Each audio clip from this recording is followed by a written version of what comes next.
கும்பராசி நேயர்களை பொறுத்த வரைக்கும் 7.5 சனி போயிடுத்து.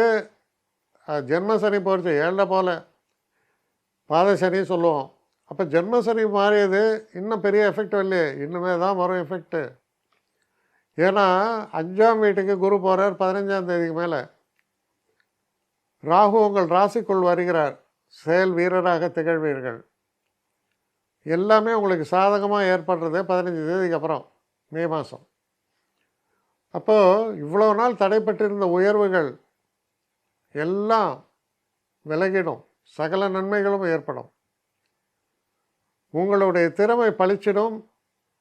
நான் யாருன்னு காமிக்கிறேன் அப்படின்னு சொல்கிறீங்க இல்லையா, காமிக்க முடியும். இப்போ தான் சிறப்பான காலகட்டத்தை நோக்கி பயணிக்கிறீர்கள். படிக்கக்கூடிய மாணவர்களுக்கு நல்ல கோர்சஸ், நல்ல காலேஜ், வேலை தேடுபவர்களுக்கு சிறப்பான வேலை வாய்ப்புகள், வேலை மாற்றங்களை எதிர்பார்த்தீங்கன்னா சிறப்பான வேலை மாற்றங்கள் எல்லாமே நடக்கக்கூடிய அற்புதமான காலமாக விளங்குறது.